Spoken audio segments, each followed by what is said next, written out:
Hello friends, स्वागत है आपका आपके अपने YouTube channel KG classes Bahuara में।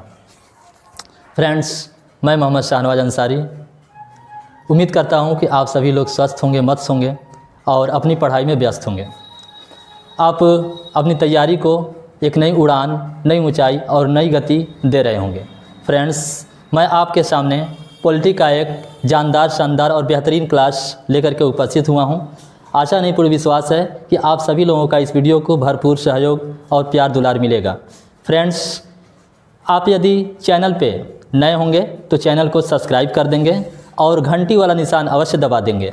इससे क्या होगा कि चैनल पे डाला गया प्रत्येक वीडियो आपके मोबाइल पे सबसे पहले पहुंचेगा, जिससे कि आप उस वीडियो को देख पाएंगे और उसे मिस नहीं कर पाएंगे। अगर वीडियो अच्छा लगे तो उसे लाइक कर दीजिए और अपने दोस्तों में शेयर कर दीजिए। और हाँ, कमेंट करना नहीं भूलिएगा, क्योंकि आपका एक कमेंट ही हमें अगला वीडियो लाने के लिए मोटिवेट करेगा। तो फ्रेंड्स, चलिए हम लोग शुरू करते हैं आज का पॉलिटी का क्लास, जो है कि संवैधानिक विकास की ऐतिहासिक पृष्ठभूमि। फ्रेंड्स, वीडियो शुरू करने से पहले बेहतर से बेहतर की तलाश कीजिए, बेहतर से बेहतर की तलाश कीजिए, मिल जाए नदी तो समंदर की तलाश कीजिए। बेहतर से बेहतर की तलाश कीजिए, मिल जाए नदी तो समंदर की तलाश कीजिए। टूट जाता है शीशा अक्सर पत्थर की चोट से, टूट जाता है शीशा अक्सर पत्थर की चोट से। टूट जाए पत्थर वैसे शीशे की तलाश कीजिए, वैसे शीशे की तलाश कीजिए। तो फ्रेंड्स, आप लोगों के सामने सर ने वैसा शीशा लगा दिया है। आज इसी शीशे से हम लोग उस पत्थर को तोड़ेंगे। चलिए स्टार्ट करते हैं वीडियो। सबसे पहले संवैधानिक विकास की ऐतिहासिक पृष्ठभूमि पढ़ते हैं। हमारे यहाँ जो संविधान आया वो कैसे कैसे आया, उसके पीछे की पूरी कहानी को आज हम लोग समझेंगे। फ्रेंड्स, आपको पता होगा कि ईस्ट इंडिया कंपनी, एक जो कि ब्रिटेन की कंपनी थी, ईस्ट इंडिया कंपनी, नाम उसका था ईस्ट इंडिया कंपनी। हम शॉर्टकट में EIC लिख सकते हैं, east India company. East India company की जो स्थापना थी ये 1600 ईस्वी में हुई थी। ईस्ट इंडिया कंपनी की जो स्थापना हुई थी, कब हुई थी? 1600 ईस्वी में ईस्ट इंडिया कंपनी की स्थापना हुई थी। इस कंपनी को ब्रिटेन की महारानी ने पूरा अधिकार दिया था कि आप दुनिया के विभिन्न देशों में जा कर के वहाँ पे व्यापार कर सकते हैं। और ये कंपनी वैसा ही करती थी, दुनिया के विभिन्न देशों में जा कर के ये व्यापार का कार्य पूरा करती थी। इसकी कोई अलग नियति खराब नहीं थी, ये बस व्यापार ही चाहती थी। इन्होंने पहले नारा भी दिया था, केवल व्यापार नो भूभाग। ये नारा भी दिया था इस कंपनी ने। कुछ समय बाद 1608 ईस्वी में भारत जो है, एक व्यक्ति आता है वहाँ का जिसका नाम है कैप्टन हॉकिंस। नाम है वहाँ का, एक व्यक्ति है जिसका नाम है captain Hawkins. Captain Hawkins, captain Hawkins Bharat में एंट्री करता है 1608 ईस्वी में। इसके बाद अन्य लोग भी, ब्रिटेन के लोग यहाँ पे भारत आए, ईस्ट इंडिया कंपनी के लोग भारत आए और भारत में व्यापार करने के लिए अनुमति मांगी और यहाँ से व्यापार करने की अनुमति उन्हें मिल भी गई और वो व्यापार अपना स्टार्ट कर दिए। व्यापार करते करते करते करते उन्हें अंदर से जिज्ञासा हुई कि हम यहाँ पे राजनीतिक और प्रशासनिक कार्य भी स्टार्ट करेंगे, और उन्होंने ऐसा ही किया। उन्होंने भारत में राजनीतिक और प्रशासनिक कार्य करना स्टार्ट कर दिए। और उनकी सबसे पहले जो नज़र थी, वो सबसे पहले नज़र ही कहाँ पे गई बच्चों? तो सबसे पहले नज़र गई बंगाल पर गई, क्योंकि वो जानते थे कि बंगाल पे यदि हम नियंत्रण कर लेते हैं, बंगाल पे यदि अपना स्थापित कर लेते हैं, तो हम इंडिया के पूरे कहीं भी हम वहाँ से प्रशासन को चला सकते हैं। इसलिए वो सबसे पहले उनकी नज़र कहाँ पे गई बच्चों? बंगाल पे गई। ठीक है, ये यहाँ पे एक जो है क्षेत्र था इंडिया का, जो कि बंगाल के नाम से जाना जाएगा। यहीं पे यहाँ के जो नवाब थे, बंगाल के नवाब आपके थे सिराजुद्दौला। बंगाल के नवाब कौन थे? सिराजुद्दौला। सिराजुद्दौला यहाँ पे नवाब थे। इन्हीं सिराजुद्दौला के बीच और ईस्ट इंडिया कंपनी के बीच एक लड़ाई होती है, जिसे हम लोग प्लासी की लड़ाई के नाम से जानते हैं। तो उसको हम समझते हैं।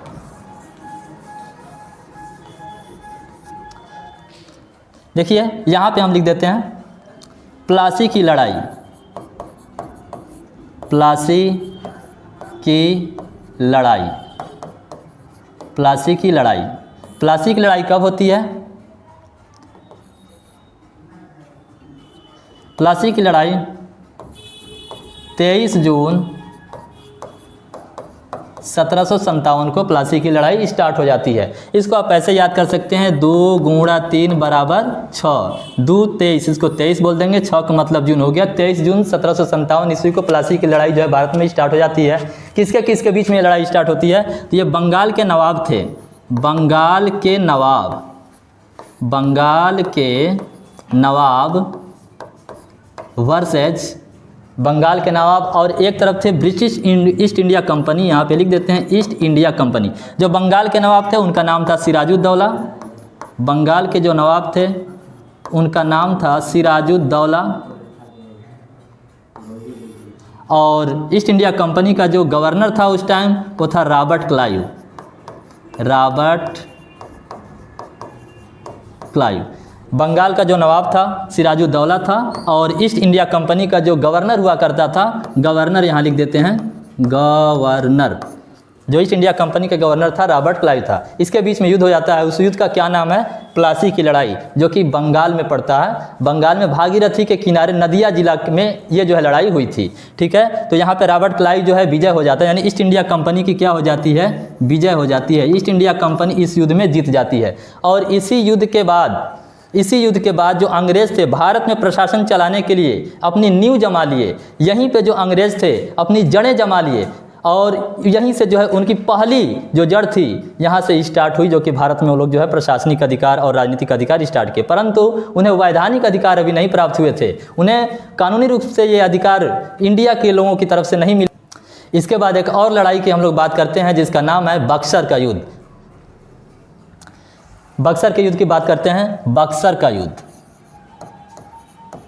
बक्सर का युद्ध, बक्सर का युद्ध हुआ था 22 अक्टूबर 1764 ईस्वी को। बक्सर का युद्ध कब हुआ था प्यारे बच्चों? तो 22 अक्टूबर 1764 ईस्वी को बक्सर का युद्ध हुआ था। किसके किसके बीच हुआ था? तो इसमें थे बंगाल के नवाब, बंगाल के नवाब, एक तरफ थे अवध के नवाब, अवध के नवाब, और मुगल एक तरफ ही थी। इनकी संयुक्त सेना थी, ये त्रिगुट सेना भी इसको बोल सकते हैं। इनकी संयुक्त सेना थी एक तरफ, और एक तरफ ईस्ट इंडिया कंपनी थी। एक तरफ कौन सी कंपनी थी? ईस्ट इंडिया कंपनी थी। इसका जो सेनापति था हेक्टर मुनरो था। इसका जो सेनापति था, सेनापति कौन था? हेक्टर मुनरो था। ये क्या था? सेनापति था, सेनापति। इसमें भी अंग्रेज़ों की यानी ईस्ट इंडिया कंपनी की विजय हो जाती है, और अंग्रेज इसमें भी क्या हो जाते हैं? जीत जाते हैं। इस युद्ध में भी अंग्रेज जीत जाते हैं। इसके बाद अंग्रेज़ों को इस युद्ध के बाद वैधानिक रूप से पूरी तरीके से भारत में प्रशासन चलाने की जो है अधिकार मिल गए, भारत की तरफ से अधिकार मिले। अभी अंग्रेज़ों की तरफ से अधिकार नहीं मिले थे। इसके बाद एक संधि हो जाती है। इस युद्ध के बाद एक संधि होगा जिसका नाम है इलाहाबाद की संधि। इलाहाबाद की संधि। फ्रेंड्स, हमें ये थोड़ा सा पीछे से ऐतिहासिक चीज़ें लेकर के इसलिए चल रहे हैं क्योंकि हमें पहुंचना है रेगुलेटिंग एक्ट पे। आखिर रेगुलेटिंग एक्ट आया क्यों? हमारी जो संविधान जो पहला स्टार्ट हुआ रेगुलेटिंग एक्ट से ही स्टार्ट हो रहा है। तो सबसे पहले इसके थोड़ी सी पीछे हमने इसलिए आपको समझाया ताकि हमें रेगुलेटिंग एक्ट की तरफ हम कैसे पहुँचे। तो बक्सर युद्ध के बाद इलाहाबाद की संधि हो जाती है। इलाहाबाद की संधि होती है 12 अगस्त 1764 ईस्वी में, 1765 ईस्वी में, 12 अगस्त 1765 ईस्वी में, 1765 ईस्वी में इलाहाबाद की संधि हो जाती है। इस संधि में ये निर्णय लिया जाता है कि जो बंगाल, बिहार और उड़ीसा, बंगाल, बिहार और उड़ीसा की जो राजस्व अधिकार होंगे, जो राजस्व अधिकार होंगे, राजस्व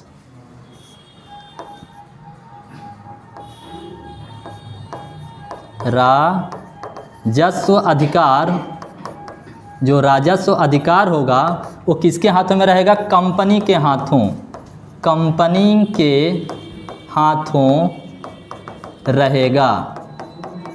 मतलब कि जो रुपये पैसे से मामले थे जो पैसा इकट्ठा करने का मामला था, बिहार, बंगाल और उड़ीसा से जितने भी दीवानी रुपए पैसे आएंगे, राजस्व आएंगे, उस सभी के सभी जो है किसके हाथों में जाएगा? ईस्ट इंडिया कंपनी के हाथों में जाएगा। अब तो ईस्ट इंडिया कंपनी की मौज हो गई, बहुत खुश हुए ईस्ट इंडिया कंपनी वाले, क्योंकि पूरा का पूरा जो चाहते वो उन्होंने कर लिया। ये पहली सीढ़ी उन्होंने पार किया भारत में शासन चलाने की। यहाँ से जो है वो लोग जो है भारत पे शासन चलाना स्टार्ट कर देते हैं। इसी बीच यहाँ पे लिख देते हैं हम, इसी बीच 1770 ईस्वी में, 1770 ईस्वी में ब्रिटेन में एक बात आग की तरफ फैल गई। अगर जिनको भी अमीर बहुत जल्द बनना है तो इंडिया जाएं, वहाँ व्यापार करें और बहुत से ज़्यादा मुनाफा कमाएं और वापस जो है ब्रिटेन चले आएँ। ये पूरी की पूरी बात जो है ब्रिटेन में आग की तरह फैल गई। जैसे मान लीजिए कि यहाँ पे बहुआरा में यदि केजी क्लासेज आपका यहाँ चल रहा है, अगर जो उत्तर साइड से आए वो भी यहाँ पे आने लगे, दक्षिण साइड से आने वाली व्यक्ति भी यहीं पे घुसने लगे, इसी क्लास में घुसने लगे, तो ज़रूर अगल बगल के लोगों को शक होगा कि आखिर क्या बात है कि लोग जिधर से आ रहे हैं तो उधर से सब इसी क्लास में घुसते जा रहे हैं, कुछ तो बात होगा। तो लोग इसका पता लगाएंगे।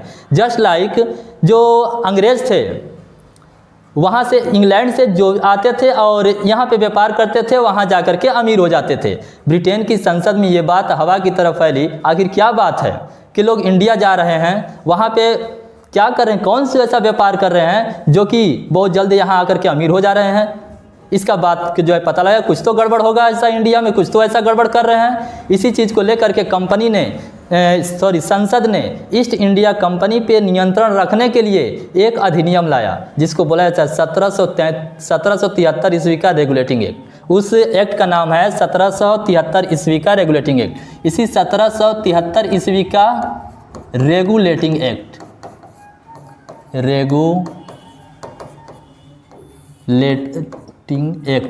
रेगुलेटिंग एक्ट 1773 ईस्वी का रेगुलेटिंग एक्ट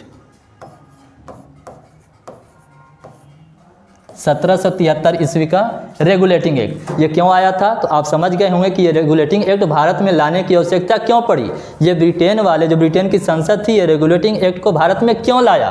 तो इसीलिए लाया क्योंकि कंपनी के ऊपर नियंत्रण स्थापित किया जा सके, कंपनी को कंट्रोल किया जा सके। कंपनी जो भारत में गड़बड़ काम करके बहुत जल्द से जल्द जो है रुपया इकट्ठा कर रही है, उस चीज़ को लगाम लगाया जा सके उस पर। इसलिए जो है हमारे यहाँ रेगुलेटिंग एक्ट आया था। रेगुलेटिंग एक्ट क्या था? तो रेगुलेटिंग एक्ट में कंपनी के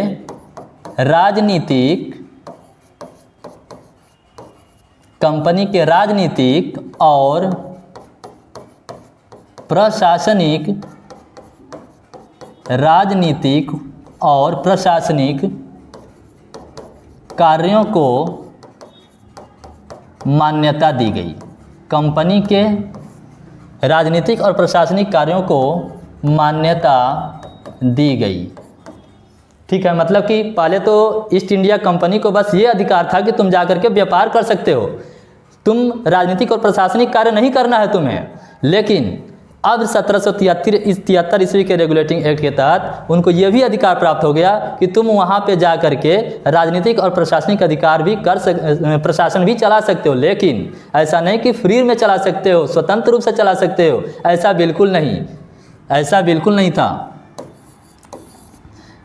इसमें कंपनी के कार्यों पर नियंत्रण स्थापित किया गया। कंपनी के कार्यों पर नियंत्रण स्थापित किया गया।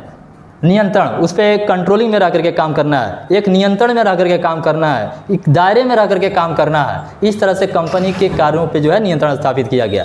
तीसरी बात इस कंपनी को लेकर के, इस एक्ट को लेकर के ये है कि केंद्रीय प्रशासन की नींव रखी गई। केंद्रीय प्रशासन की नींव रखी गई। केंद्रीय प्रशासन की यहाँ पे नींव रखी गई, कहने का मतलब कि जो सेंटर रखा गया कि आप इसी एरिया से आप पूरे इंडिया पे शासन चला सकते हैं, और वो सेंटर जो है बंगाल में रखा गया था दोस्तों। ठीक है, अगला था महत्वपूर्ण बात, भारत में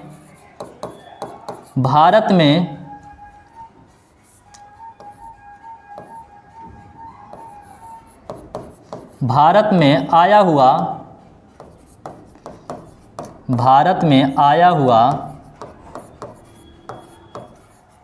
यह पहला लिखित कानून था।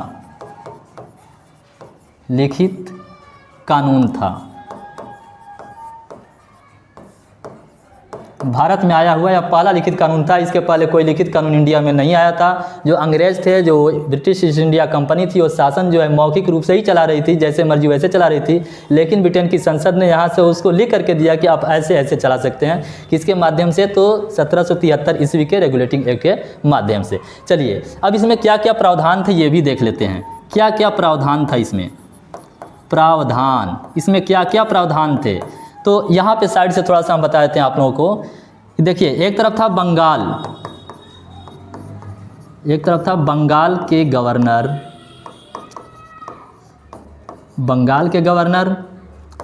मद्रास के गवर्नर और बम्बई के गवर्नर।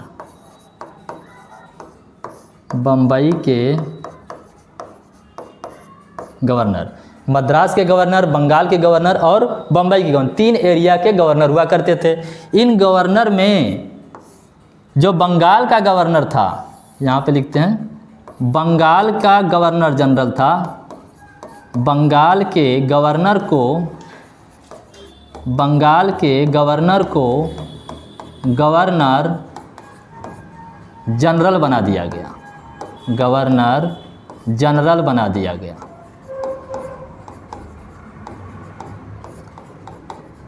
बंगाल का जो गवर्नर था उसको क्या बना दिया गया? उसके आगे जनरल का प्रयोग कर दिया गया। इस तरह से बंगाल का पहला गवर्नर जनरल वो लॉर्ड वारेन हेस्टिंग हो जाएगा। और सिर्फ गवर्नर कहेगा, बंगाल का पहला गवर्नर कहेगा तो वो रॉबर्ट क्लाइव हो जाएगा। लेकिन जैसे ही बंगाल का पहला गवर्नर जनरल कह देगा तो वो वारेन हेस्टिंग हो जाएगा। ठीक है, आगे देखिए, ये जो मद्रास के गवर्नर थे और ये बम्बई के गवर्नर थे,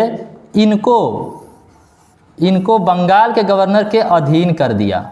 किसके अधीन कर दिया? तो बंगाल के जो गवर्नर थे उसके अधीन कर दिया। किसके गवर्नर को? मद्रास के गवर्नर और बंबई के। यानी कि इस अधिनियम तक बंगाल के गवर्नर की तो शक्ति बढ़ाई गई, परंतु मद्रास और बंबई के गवर्नर की शक्ति जो है घटा दी गई। उनको जो है इस गवर्नर के अंडर में कर दिया गया। ठीक है, तो उम्मीद करते हैं यहाँ तक आप सभी लोगों को समझ में आया होगा। आगे देखते हैं।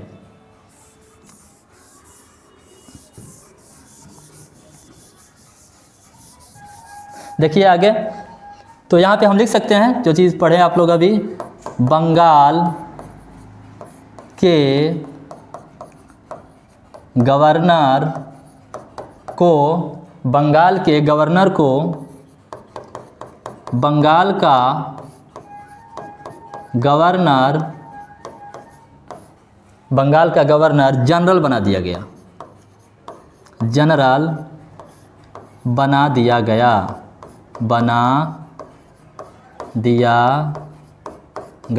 जो बंगाल का गवर्नर था उसको क्या बना दिया गया? बंगाल का गवर्नर जनरल बना दिया गया। दूसरा था कि जो बम्बई और मद्रास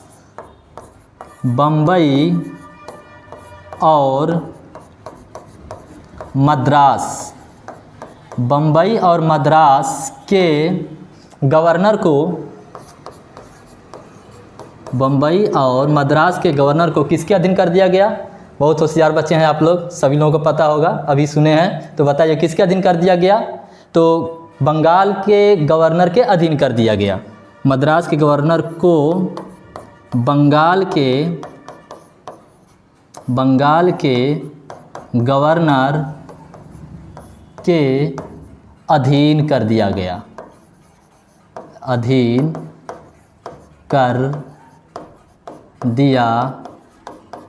ठीक, ये बातें हो गई।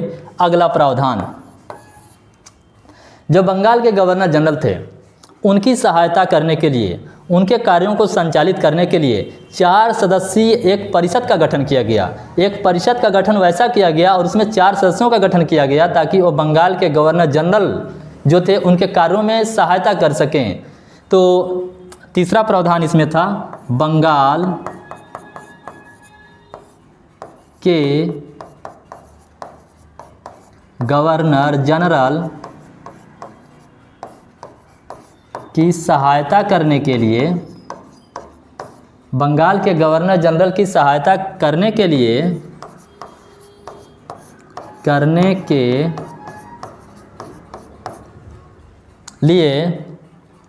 4 सदस्यीय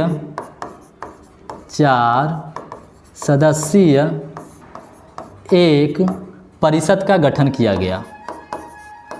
4 सदस्यीय एक परिषद का गठन किया गया। मतलब कि गवर्नर जनरल की सहायता करने के लिए एक परिषद का गठन किया गया, जिसमें कितने सदस्य थे? तो 4 सदस्य थे। ठीक है। अब इसमें कोई भी काम करना होता था, कोई भी निर्णय लेना होता था, तो उसमें ये 4 लोगों की वोटिंग हुआ करती थी, और वोट होने के बाद जिसका बहुमत होता था वही काम किया जाता था। जैसे मान लीजिए कि सड़क बनवानी हो, एक लोग जो है एक तरफ 1 वोट कर दिया, दूसरी तरफ 3 वोट कर दिए कि ये कह रहा है कि बनेगा, ये कह रहे हैं कि नहीं बनेगा, तो रोड नहीं बनेगा, क्योंकि बहुमत इसकी ज़्यादा है। आप सोच सकते हैं, अगर आप कह सकते हैं कि मान लीजिए कि एक 4 थे, एक तरफ 2 कह दिया, एक तरफ 2 लोग हो गए दोनों तरफ, तो क्या होगा? तब उस स्थिति में जो बंगाल का गवर्नर जनरल हुआ करता था, अब उसको निर्णायक मत देने का अधिकार प्राप्त था। ठीक है। जो बंगाल का गवर्नर जनरल हुआ करता था उसको निर्णायक मत देने का अधिकार था। वो जिधर मत दे देता था वही काम जो है स्टार्ट कर दिया जाता था, वही कानून पारित कर दिया जाता था, वही नियम जो है बना दिया जाता था। बात समझ में आ गई सभी लोगों को? ठीक है। अब अगला आगे देखिए, चौथे पॉइंट पे चलते हैं हम लोग।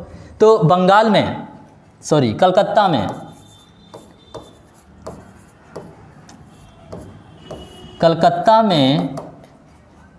फोर्ट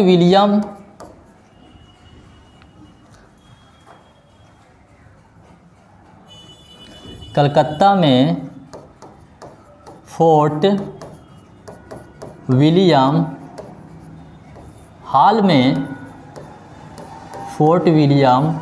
हाल में एक उच्चतम न्यायालय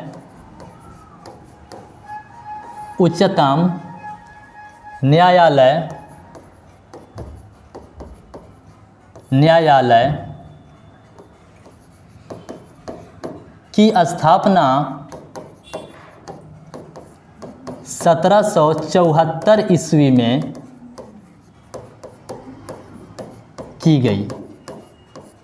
कलकत्ता में एक न्यायालय की स्थापना, उच्चतम न्यायालय की स्थापना की गई। कब की गई? 1774 ईस्वी में। किस अधिनियम के तहत? 1773 ईस्वी के रेगुलेटिंग अधिनियम के तहत, रेगुलेटिंग एक्ट के तहत। अब ये जो आज का हमारा सुप्रीम कोर्ट है, वैसा वो सुप्रीम कोर्ट नहीं होता था। आज हमारे यहाँ जो सुप्रीम कोर्ट है, जो दिल्ली में है, आप सभी लोग जानते होंगे, उस सुप्रीम कोर्ट में अंतिम अपीलीय अधिकार है। यानी कि अगर हाई कोर्ट से नहीं हुआ तो हाई कोर्ट से आप सुप्रीम कोर्ट में जाएंगे, और लास्ट हमारा जो है कोर्ट है। लेकिन उस टाइम ये कलकत्ता वैसा कोर्ट नहीं था। कलकत्ता में जो उच्चतम न्यायालय था वैसा न्यायालय नहीं था। हमें अंतिम अपीलीय अधिकार लंदन का प्रिवी काउंसिल था। अगर हमें अंतिम रूप से अगर कोई इस न्यायालय में नहीं होता था तो हमें लंदन में जाकर के प्रिवी काउंसिल में जो है याचिका दायर करना पड़ता था दोस्तों। तो आज के जो सुप्रीम कोर्ट है उससे और उस सुप्रीम कोर्ट से बहुत अंतर था। अब आते हैं कि इसमें मुख्य जज कौन थे? चीफ जस्टिस ऑफ कलकत्ता कौन था इसमें?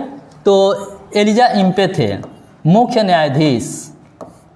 इसके जो मुख्य न्यायाधीश थे, मुख्य न्यायाधीश इसके एलिजा इम्पे थे। मुख्य न्यायाधीश कौन थे? Elijah Impey. इसके चीफ जस्टिस थे, जो मुख्य न्यायाधीश थे एलिजा इम्पे थे। इसमें 3 अन्य भी न्यायाधीश थे, 3 अन्य न्यायाधीश थे जिनका नाम था अन्य न्यायाधीश। अन्य न्यायाधीश 3 अन्य न्यायाधीश थे। एक थे आपके चैम्बर्स, एक थे लेमिंस्टर और एक थे हाइट। इन्हें याद रखेंगे, नहीं भी याद होगा, इनको याद रखना जरूरी है क्योंकि ये सारे एग्जाम में नहीं पूछते हैं।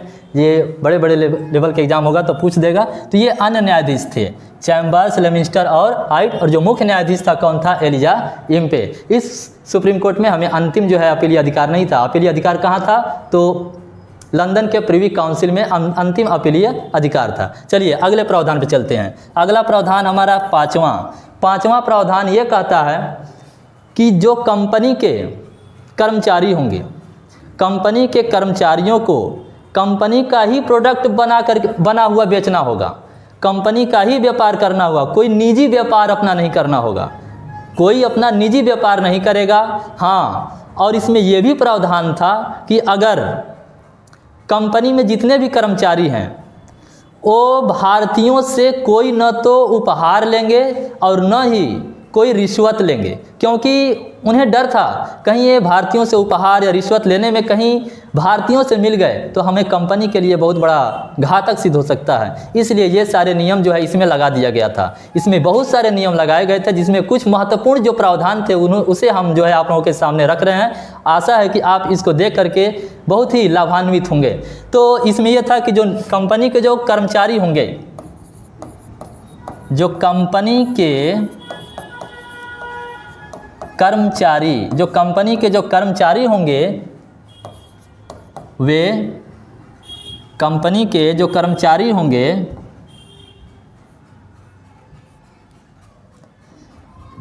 कंपनी के कर्मचारी निजी व्यापार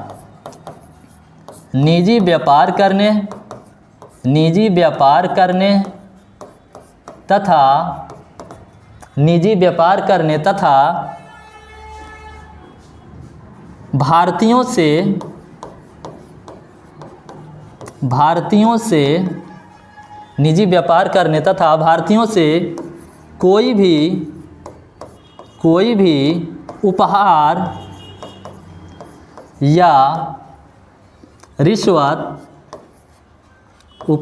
या रिश्वत लेने की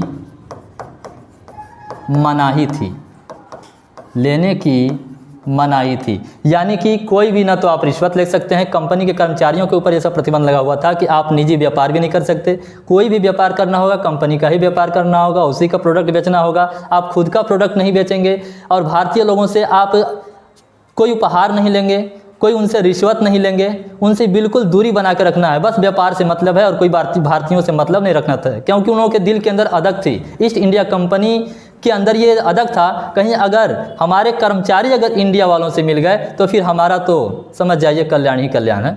चलिए आगे छठवां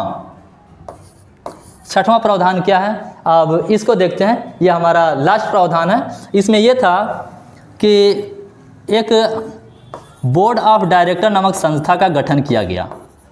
बोर्ड ऑफ डायरेक्टर्स का गठन किया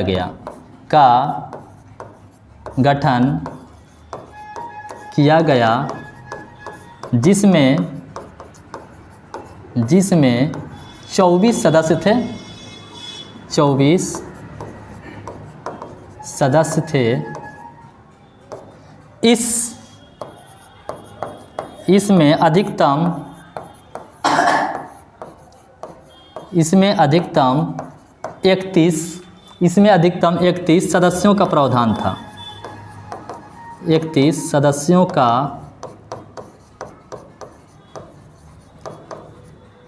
प्रावधान था। तो ये सारी बातें हैं फ्रेंड्स, उम्मीद करते हैं आप सभी लोगों को समझ में आया होगा। एक बार ऑल ओवर रिवीजन कर लेते हैं, ठीक है। ईस्ट इंडिया कंपनी का स्थापना हुआ था, उसकी 1600 ईस्वी में उसकी ईस्ट इंडिया कंपनी की स्थापना हुई थी। ईस्ट इंडिया कंपनी विभिन्न देशों में जाकर के व्यापार कर सकती थी। कैप्टन हॉकिंस 1608 ईस्वी में आया था। यहाँ बहुत सारे लोग आए थे। इसमें इतिहास में बहुत सारे फैक्ट्स हैं जो कि सर लोग आपके हिस्ट्री वाले सर बता देंगे। अब हमें वहाँ डीप में नहीं जाना है, बस हम वहाँ से उठा करके लाएँ ताकि कहाँ से हमारा रेगुलेटिंग एक्ट स्टार्ट हो। अब ये नहीं बताएं कैप्टन हॉकिंस किस जहाज से आया था, क्या किया था, यह हिस्ट्री वाले सर का काम है, वो अपना बता देंगे। चलिए आगे देखते हैं। उसके बाद क्या हुआ कि ईस्ट इंडिया कंपनी जब व्यापार से वो प्रशासन चलाने की तरफ अग्रसर हुई तो सबसे पहले उसकी नज़र जो है बंगाल पे पड़ी, क्योंकि बंगाल एक समृद्ध क्षेत्र था। उन्हें पता था यदि हम बंगाल में अगर अपनी जड़ जमा लेते हैं, बंगाल में नियंत्रण कर लेते हैं, तो पूरे इंडिया में अपना नियंत्रण करना आसान हो जाएगा। उसी को लेकर के प्लासी की लड़ाई हुई, जो कि बंगाल में नदिया जिला पड़ता है और भागीरथी नदी के किनारे वो स्थान है, वहीं पर लड़ाई हुई। कब हुई थी? 23 जून 1757 ईस्वी को हुई थी। किसके बीच हुई थी? बंगाल के नवाब जो कि सिराजुद्दौला थे और ईस्ट इंडिया कंपनी के गवर्नर जो कि रॉबर्ट क्लाइव थे, इन दोनों के बीच हुआ। विजय कौन हुआ? तो ईस्ट इंडिया कंपनी जो है इसमें विजय हो गई थी। ठीक है, आगे देखिए, अगला युद्ध होता है बक्सर का युद्ध। उस युद्ध में अभी पूरी तरह से उन जो है शासन चलाने के लिए पूरी उनको जो है शक्ति नहीं प्राप्त हो पाई थी। पूरी शक्ति जो है इस युद्ध के बाद होती है। ठीक है, बक्सर का युद्ध हुआ था 22 अक्टूबर 1764 ईस्वी को। इसमें 3 लोग थे। एक तरफ जो है 3 लोग थे, बंगाल के नवाब, अवध के नवाब और एक मुगल थे। हम इसमें ये बताना उस टाइम भूल गए थे, बंगाल के नवाब जो था, बंगाल का नवाब था शुजाउद्दौला। शुजाउद्दौला, बंगाल का नवाब शुजाउद्दौला। अवध का नवाब, बंगाल का नवाब मीर कासिम था। बंगाल का नवाब मीर कासिम, बंगाल का नवाब मीर कासिम। अवध का नवाब था शुजाउद्दौला, वो सिराजुद्दौला था और ये शुजाउद्दौला, याद रखना है। जो प्लासी की लड़ाई में था वो सिराजुद्दौला था और ये शुजाउद्दौला है। शुजाउद्दौला। और मुगल थे शाह आलम द्वितीय, शाह आलम सेकेंड, शाह आलम द्वितीय। ये तीनों की जो है संयुक्त सेना थी। एक तरफ ईस्ट इंडिया कंपनी के जो सेनापति थे दोस्तों हेक्टर मुनरो, और इस युद्ध में भी अंग्रेजी ईस्ट इंडिया कंपनी की विजय हुई और इस युद्ध के बाद वे लोगों का पूरा जो है शक्ति प्राप्त हो गई जो भारत पे शासन चलाने रहे थे। ठीक है, उसके बाद इसी युद्ध के बाद इलाहाबाद की संधि हो जाती है 12 अगस्त 1765 ईस्वी को। इस संधि में बंगाल, बिहार और उड़ीसा के जितने रुपये पैसे इकट्ठे करने के मामले थे वो सारे किसके हाथों में चले गए? ईस्ट इंडिया कंपनी के हाथों में चले गए। अब ईस्ट इंडिया कंपनी बहुत खुश हुई, यहाँ से उन्हें वो जो चाहते थे वो मिल गया था, पूरा खजाना ही उनके हाथों में चला गया था दोस्तों। चलिए आगे देखते हैं। तो इसी को 1770 ईस्वी में हम बताए थे। 1770 ईस्वी में ब्रिटेन में एक आग की तरह बात फैल गई, एक हवा चली कि जिनको बहुत जल्द ही अमीर होना है वो कहाँ चले जाएं? इंडिया में चले जाएं और वहाँ से मुनाफा, ज़्यादा से ज़्यादा मुनाफा कमा करके और अपना जो है यहाँ पे आकर के अमीर हो जाएं। तो इस तरह से ब्रिटेन की जो संसद की नज़र थी ईस्ट इंडिया कंपनी पे पड़ी और उसी कंपनी पर नियंत्रण स्थापित करने के लिए 1773 ईस्वी में एक एक्ट आया जिसको हम लोग क्या बोलते हैं दोस्तों? 1773 ईस्वी का रेगुलेटिंग एक्ट बोलते हैं। इसमें क्या था? जो कंपनी के राजनीतिक और प्रशासनिक कार्य थे उनको मान्यता दे दी गई। भाई चलो तुम प्रशासनिक भी करो और राजनीतिक भी कार्य करो, लेकिन तुम कंट्रोलिंग में रहोगे। कंपनी के कार्यों पर नियंत्रण स्थापित किया गया, उसको कंट्रोलिंग में लिया गया, अपने अंडर में लेकर के। जो ब्रिटेन की संसद थी उसको अंडर में लेकर के मान्यता दी। ऐसा नहीं कि छूट दे दी एकदम, नहीं, उसको अपने अंडर में लेकर के मान्यता दी। अगला, केंद्रीय प्रशासन की नींव रखी गई, यानी उसको प्रशासन को एक जगह सेंट्रलाइज किया गया कि यही सेंटर रहेगा, जो कि बंगाल था दोस्तों। अगला, भारत में आया हुआ यह पहला लिखित संविधान था, यानी कि इसके पहले कोई भी लिखा हुआ नहीं था। जो ब्रिटिश इंडिया कंपनी थी वो खुद मौखिक तरीके से शासन जो है चला रही थी। ठीक है, अब इसमें क्या क्या प्रावधान थे? तो बंगाल के गवर्नर को बंगाल का गवर्नर जनरल बना दिया गया, यानी पहले बंगाल का सिर्फ गवर्नर हुआ करता था, लेकिन इसी रेगुलेटिंग एक्ट के तहत बंगाल का गवर्नर जनरल बना दिया। ये क्वेश्चन एग्जाम में आते रहते हैं, किस एक्ट के तहत बंगाल के गवर्नर को बंगाल का गवर्नर जनरल बना दिया गया? 1773 ईस्वी का रेगुलेटिंग एक्ट। बंगाल के गवर्नर जनरल के अधीन मद्रास और बम्बई के गवर्नर को कर दिया गया। ठीक है, बंगाल के गवर्नर जनरल की सहायता करने के लिए 4 सदस्यीय एक परिषद का गठन किया गया। एक परिषद, कार्यकारिणी परिषद का गठन किया गया और वो बंगाल के जो गवर्नर थे, गवर्नर जनरल, उनकी सहायता करेंगे, उनको कामों में उनकी हेल्प करेंगे, इसके लिए बना दिया गया। कोई भी कार्य होता था तो यहाँ से बहुमत से होता था। अगर कोई निर्णय गवर्नर जनरल को लेना होता था तो वो चारों सदस्यों से बहुमत से वोटिंग करवाता था और जिधर वोट बहुमत ज़्यादा होती थी वही कानून, वही बिल, वही काम जो है पास हो जाता था। मान लीजिए कि अगर दो लोग अगर कर देते थे तो गवर्नर जनरल को निर्णायक मत देने का अधिकार था। गवर्नर जनरल जिस तरफ मत देता था वही जो है मान्य हो जाता था। ठीक है, आगे देखते हैं। कलकत्ता में एक फोर्ट विलियम हॉल में उच्चतम न्यायालय की स्थापना की गई। सुप्रीम कोर्ट की स्थापना किस अधिनियम के तहत? 1773 ईस्वी का रेगुलेटिंग एक्ट के तहत। यह भी क्वेश्चन आ जाएगा। कलकत्ता में 2 प्रकार से क्वेश्चन पूछ देगा। कलकत्ता में सुप्रीम कोर्ट की स्थापना कब की गई? तो 1774 ईस्वी में। कलकत्ता में सुप्रीम कोर्ट की स्थापना किस अधिनियम के तहत की गई? तो 1773 ईस्वी का रेगुलेटिंग एक्ट के तहत की गई। ठीक है, इसके मुख्य न्यायाधीश कौन थे? एलिजा इम्पे थे। 3 अन्य भी न्यायाधीश थे, चैम्बर्स, लेमिस्टर और हाइट थे। अगला प्रावधान था, कंपनी के जो कर्मचारी थे वो निजी व्यापार नहीं कर सकते थे, अपना खुद का प्रोडक्ट्स नहीं बेच सकते थे, खुद का व्यापार नहीं कर सकते थे। वो कंपनी का ही प्रोडक्ट्स बेचना होगा, कंपनी का ही व्यापार करना होगा उन्हें, और भारतीयों से कोई भी उपहार न तो ले सकते हैं न ही रिश्वत ले सकते हैं। यह प्रावधान उसमें किया गया था। ठीक है, अगला था, उसमें एक संस्था का स्थापना किया गया था जिसका नाम था board of directors. Board of directors में इसमें 24 सदस्य थे, अधिकतम इसमें 31 सदस्यों का प्रावधान किया गया था। ठीक है दोस्तों, वीडियो कैसा लगा आप लोगों को? यदि वीडियो अच्छा लगा होगा तो आप उसे लाइक कर देंगे। ये मेरा यूट्यूब का पहला वीडियो था और चलते हैं इसी के साथ। आप कमेंट कर दीजिएगा वीडियो कैसा लगा। अगर वीडियो अच्छा लगा होगा तो कमेंट करेंगे, हम जरूर इससे मोटिवेटेड होकर के अच्छा वीडियो एक और भी लेकर के आपके सामने उपस्थित होंगे। इसी के साथ चलते हैं, विदा लेते हैं। जय हिंद, धन्यवाद।